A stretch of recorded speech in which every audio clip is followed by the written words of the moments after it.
Maka ini ada anak muda ingin bertobat, kejahatannya banyak yang pernah dikerjakan.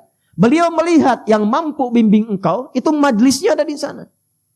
Maka berangkatlah anak itu, di tengah perjalanan, di tengah-tengah lebih sedikit sejengkal saja, sebelum sampai ke tujuan, tiba-tiba datanglah ajalnya, wafat dia. Ini nanti yang menjadikan salah satu kisah ini, turunnya surah keempat, surah An-Nisa di ayat yang ke-100. Paling kiri sebelah bawah di mushaf. Wa may yuhajir fi sabilillah yajid fil ardi muraghaman katsiran wa was'a. Wa may yakhruj min baitihi. Ya, ini kalimat pentingnya nih. Catat baik-baik. Wa may yakhruj min baitihi muhajiran ila Allah wa rasuli thumma yudrikuhul maut faqad waqa'a ajruhu 'ala Allah. Siapa yang berniat hijrah memperbaiki diri sampai ke tempat dia belajar, masih ada ajal dia berkehidupan, merubah dirinya, maka Allah akan ganti semua yang buruk-buruk rezekinya, keberkahan di rumahnya, perilaku dia yang kurang baik akan dirubah oleh Allah, semuanya berkah dan jadi baik. Karena itu kalau antum datang ke majelis ilmu, cirinya bukan sekedar bertambah ilmu, tapi ilmu yang antum pelajari merubah antum jadi lebih baik. Jadi termasuk ahli Quran. Saya dengar di sini sebulan ada khataman Quran. Ciri berhasilnya bukan berapa banyak yang dibaca. Quran surah ke-35 Fatir di ayat yang ke-32. Thumma awrathna al-kitaba alladhina istafayna min ibadina faminhum zalimun li nafsihi wa minhum muqtasid wa minhum sabiqun bil khairati biidznillah. Dzalika huwal fadlul kabir.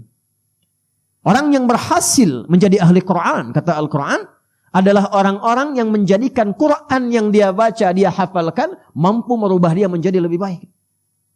Jadi kalau antum belajar, masih ada kehidupan, ilmu yang kita pelajari, menambah wawasan, mendekatkan diri kita dengan Allah. Imannya naik, ilmunya bertambah, perilakunya berubah. Itu yang akan diangkat derajatnya oleh Allah Subhanahu wa taala. Quran surah ke-58 di ayat yang ke-11. Yarfa'illahu alladhina amanu minkum walladhina utul ilma darajat.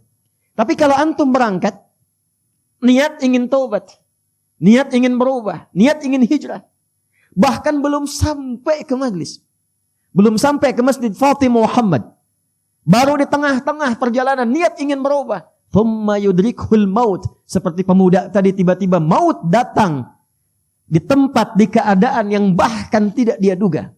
Ya, 5 hak prerogatif Allah, Quran surah ke-31 ayat 34. Innallaha 'indahu 'ilmus sa'ah wa yunazzilul ghaits wa ya'lamu ma fil arham wa ma tadri nafsum bi ayyi ardin tamut. Ya, awas tuh. Wa ma tadri nafsum madza taksibu ghadan wa ma tadri nafsum bi ayyi ardin tamut. Tentang kiamat terjadinya kapan, detiknya, harinya, menitnya, jamnya. Pengaturan tentang cuaca, tak ada kepastian cuaca, yang ada perakiraan cuaca. Apa yang akan diatur di alam rahim? Tentang lahirnya, qadanya, qadarnya, jenis kelaminnya dan sebagainya, apa yang terjadi kemudian dan kapan dan di mana, serta kita akan kembali pada Allah Subhanahu wa taala. Wafat di pertengahan, kata Allah, saya terima niatnya, diterima niatnya, digugurkan dosanya, diterima taubatnya, dan langsung langkahnya menjadi pahala awal baginya. Kamu kebayang enggak? Dosanya gugur semua tuh dengan niat taubatnya. Lalu dia melangkah, langkahnya itu dihitung sebagai pahala awal. Jadi dosanya gugur, amalan dia ada, cuma langkah aja. Nah itu ya yang terjadi pada anak muda tadi. Di pertengahan dia bertobat, dia istighfar tuh. Astagfirullah, astagfirullah, astagfirullah. Itu menggugurkan dosanya. Ya. Jadi yang diperbanyak tuh istighfarnya. Begitu dia istighfar, dosanya gugur, di tengah-tengah lebih selangkah sudah punya amalan. Maka ketika dihitung, amalannya sudah muncul, dosanya gugur, faqad waqa'a ajruhu 'ala Allah. Ditetapkan oleh Allah punya pahala, masuklah ke dalam surga. Terlepas dari itu semua, kita akan satukan semua pembahasan itu dalam apa yang telah kita dapatkan tadi, sumber utamanya, supaya tak keluar dari Quran dan Sunnah dan antum tidak bisa mendebat. Kita ambil Quran, hadis, Quran, hadis, Quran, hadis. Ya, mendebat Quran berarti mendebat Allah, kufur. Mendebat hadis, mendebat Rasulullah sallallahu alaihi wasallam, bermasalah. Baik, kita kembali dulu pada suasana yang pertama. Hadisnya nomor 163, Kitabul Iman, Sahih Muslim, halaman 77 paling kiri sebelah atas. Bismillahirrahmanirrahim. Hadis yang pertama saya ambil dari sahabat Abu Hurairah radhiyallahu taala anhu, kemudian dikuatkan nanti oleh Imam Malik bin Anas. Anas bin Malik. Qala haddatsana qala an Anas bin Malik radhiyallahu taala anhu qala inna Aba Dzar yuhaddithu. Kata Anas bin Malik radhiyallahu taala anhu, sahabat kami Abu Dzar Al-Ghifari.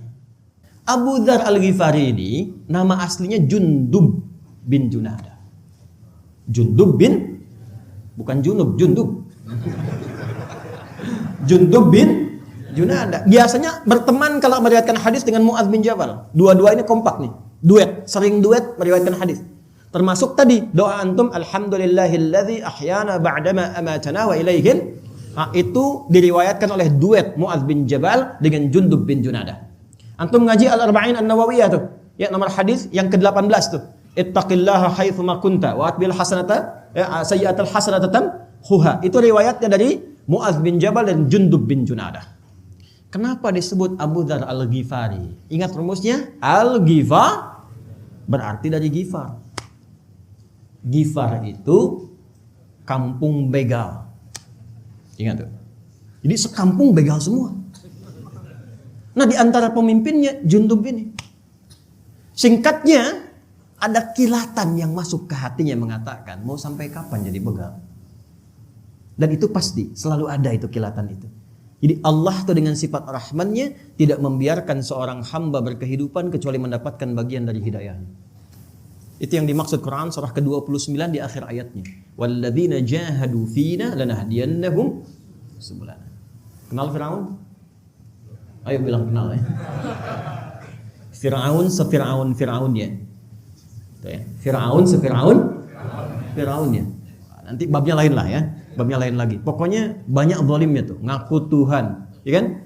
Genosida, macam-macam sekali. Itu tetap oleh Allah diberikan hak yang sama. Dikirimkan langsung dua nabi, Musa dan Harun. Ini menunjukkan setiap hamba akan mendapatkan kesempatan, peluang untuk kembali mengingat Allah Subhanahu wa taala. Jundub ada kilatan. Ini rumusnya. Begitu berpikir kapan akan berakhir, dapat info ada seorang mengaku nabi di Mekah. Nah, ini fikih nih ya, fikih taubat nih. Jadi kalau antum sedang tergerak ingin bertobat, jangan ditunggu, cepat lakukan. Fikihnya Jundub. Ya, maka apa yang beliau kerjakan? Langsung disambut kilatan hidayah itu, berangkatlah ke Mekah. Pandangan pertama berjumpa dengan Rasulullah sallallahu alaihi wasallam. Melihat wajahnya saja, belum bicara, lihat wajahnya, langsung tersentuh hatinya, kenanya jiwanya. Ini udah rumus nih. Sentuhlah ia tepat di hati, maka ia akan jadi milikmu untuk. Gimana caranya lihat orang langsung kesentuh jiwanya? Baru lihat tuh. Maka nggak tunggu lama beliau bersyahadat. Kata beliau, ya Rasulullah, berikan saya tips pesan singkat. Kata Nabi, pulang dulu, belajar yang betul, baru ingatkan kaum. Atau kama qala Rasulullah SAW. Kata beliau, saya nggak akan pulang sebelum saya mendeklarasikan keislaman saya di sini, depan Ka'bah. Kata Nabi, jangan kau lakukan. Orang-orang belum paham, kau bisa disakiti. Ya. Apa jawabnya Jundub bin Junadah? Ya Rasulullah, saya ini membegal terang-terangan. Masa masuk Islam sembunyi-sembunyi? Saya ini membegal terang-terangan, gak enak lah syahadat sembunyi-sembunyi. Maka beliau keluar depan Ka'bah mengatakan, ya ma'syara Quraisyin, ushhidu an la ilaha illallah wa anna Muhammad Rasulullah. Hei semua orang Quraisy, lihat nih, saya bersaksi gak ada Tuhan selain Allah dan Muhammad SAW Rasulullah. Kalian mau apa katanya? Pukulin. Jatuh pingsan, begitu akan dihabisi. Ada riwayat menyebutkan ditemukan oleh sahabat Ali bin Abi Thalib radhiyallahu taala anhu. Ada riwayat mengatakan ditemukan oleh paman Nabi Hamzah bin Abdul Muttalib radhiyallahu taala anhu. Begitu kelihatan, oh jangan kalian sakiti lagi, karena ini adalah orang Ghifar. Kalau kemudian dia tewas di sini dan ketahuan suku Ghifar, nggak ada kafilah dagang kita akan lolos lewat situ. Maka sepakat mereka, biarkan dia pergi. Pergilah kemudian beliau ini taubatan nasuha, dan jadilah ini fikih preman tobat. Jadi sinetron preman pensiun. Dan jadi bab kurikulum preman jadi ustad. Karena kembali kemudian ke Ghifar, jadi da'i di sana sampai kelak Madinah dihebohkan dengan langkah kaki dag digdug dag digdug dag digdug. Ternyata Jundub bin Junadah membawa hasil pendidikannya, berangkat kemudian ke kota Nabi sallallahu alaihi wasallam, membawa rombongan dari Ghifar sudah pada masuk Islam, bedol desa masuk Islam. Kekuatan satu orang ini. Sahabat Nabi dulu begitu, as-sabiqunal awwalun itu 40 orang. Tapi mereka berpencar kemanapun, membawa magnet keislaman yang kuat. Amr bin As itu cuma jalan sepeninggal Nabi, bawa ekspedisi jalan, gak ngapa-ngapain jalan, ekspedisi. Afrika Utara dijelajahi. Dari Mesir, Libya, Tunisia, Aljazair, Maroko sampai ke Syam. Syria sekarang ada 4 negara, Libanon, Jordania, Palestina, Syria. Insyaallah kita selesai ini kita salat ghaib ya. Untuk yang musibah di Turki dan Syria. Itu semua yang dilewati muslim semua dan maju. Dan kelak Afrika Utara itu yang dilewati akan jadi provinsi negara Islam masa itu. Gubernurnya Musa bin Nusair, kodamnya, panglima kodamnya itu ya. Itu panglimanya namanya Tariq bin Ziyad. Satu kekuatan panglima ini bisa membuka wilayah Iberia, dikenal dengan Andalusia, wilayah Portugal dan Spanyol sekarang ini, dan punya peradaban Islam selama 7 abad ada di situ. Makanya dibukanya Fatah. Inna fatahna laka fatham mubina. Fatah itu apa? Membuka kebaikan. Jadi orang Islam itu dimanapun berada mesti membuka semua nilai kebaikan. Antum ke kantor jadi orang baik, buka semua peluang kebaikan.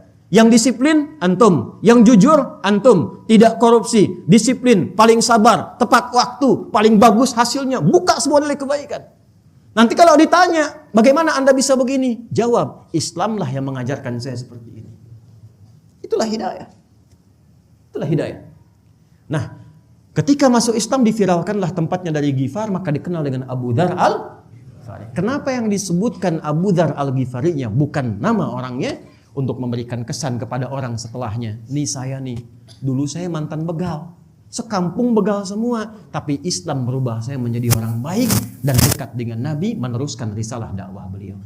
Itulah kalau antum ngaji tahu sanadnya, jadi kita bisa berubah. Dulu pembegal, jadi ahli hadis, jadi ustadz. Kenapa saya nggak pernah begal orang, nggak bisa mendapatkan hadis Nabi SAW? Jelas?